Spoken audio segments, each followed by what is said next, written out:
నమస్తే అండి. వీడియో చూస్తున్న ప్రతి ఒక్కరికి స్వాగతం, సుస్వాగతం. ఎలా ఉన్నారు? బాగున్నారా? నేను కూడా చాలా బాగున్నాను. నేను శైలజ.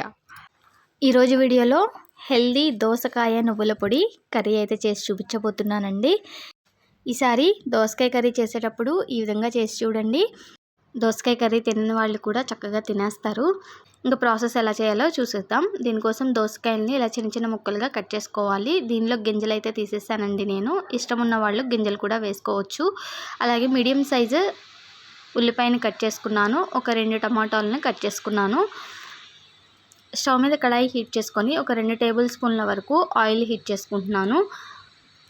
ఆయిల్ ఎక్కువేం పట్టదండి, కొద్దిగా అయితే సరిపోతుంది. దీనిలో పోపు దినుసులు వేసుకొని ఆవాలు చిటపటలాడేంత వరకు వేయించుకోవాలి. ఒక 2 ఎండుమిర్చి అలాగే 2 వెల్లుల్లి రెబ్బల్ని కచ్చపచ్చగా దంచి వేసుకుంటున్నాను. కొద్దిగా పసుపు వేసుకొని పోపుని వేగనివ్వాలి. ఇలా పోపు వేగిన తర్వాత సన్నగా కట్ చేసుకున్న ఉల్లిపాయ ముక్కలు వేసుకొని కొద్దిగా బ్రౌన్ కలర్ వచ్చేంత వరకు వేయించుకోవాలి. కొద్దిగా కరివేపాకు వేసుకుంటున్నాను. ఈ పోపు అంతా వేగిన తర్వాత ఉల్లిపాయలు ట్రాన్స్పరెంట్గా అయిన తర్వాత టమాటా ముక్కల్ని యాడ్ చేసుకుంటున్నాను. ఈ టమాటా ముక్కల్ని సాఫ్ట్గా అయ్యేంత వరకు ఉడికించుకోవాలి. మూత పెట్టి ఉడికిస్తే తొందరగా మగ్గిపోతుంది. చూసారు కదా, ఇలా సాఫ్ట్గా మెత్తగా అయిపోయేంత వరకు ఉడికించుకోవాలి. మనం ముందుగా టమాటా వేసి ఉడికించుకోకపోతే ముక్కలు ముక్కలుగా అలాగే ఉండిపోతుంది అన్నమాట. అందుకని ముందు టమాటాని మెత్తగా ఉడికించుకోవాలి.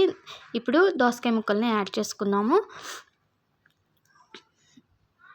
దోసకాయ ముక్కల్ని యాడ్ చేసుకొని మొత్తం కలిసేలాగా కలిపేసుకొని టేస్ట్కి సరిపడా ఉప్పు వేసుకోవాలి. మొత్తం కలిసేలాగా కలిపేసుకుంటే మనకి దోసకాయలోని వాటర్ అంతా బయటకు వచ్చేసి ఆ వాటర్కి ముక్క ఉడికిపోతుందండి. ఒక మధ్యలో ఒక 2-3 సార్లు మూత తీసి కలుపుకుంటూ ఉండాలి. అప్పుడు చక్కగా దోసకాయ అనేది సాఫ్ట్గా అయిపోతుంది. చూడండి, ఇలా వాటర్ అంతా బయటకు వచ్చేసి దోసకాయ అయితే సాఫ్ట్గా ఉడికిపోయింది. ఇప్పుడు 2 టేబుల్ స్పూన్ల వరకు నువ్వుల పొడి యాడ్ చేస్తున్నాను.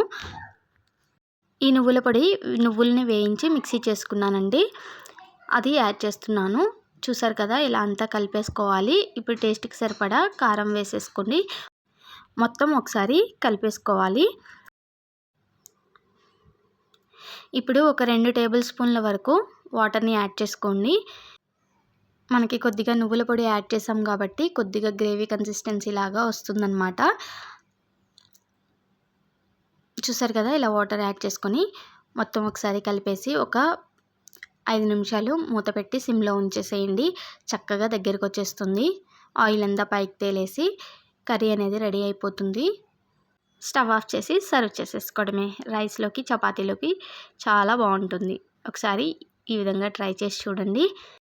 ఇదండి ఈరోజు వీడియో. నచ్చితే లైక్ చేయండి, షేర్ చేయండి. అలాగే మన ఛానల్ని మీరు ఫస్ట్ టైం చూస్తున్నట్లయితే సబ్స్క్రైబ్ చేసుకోవడం మాత్రం మర్చిపోకండి. Thank you for watching. మరో మంచి వీడియోతో మళ్ళీ కలుద్దాం.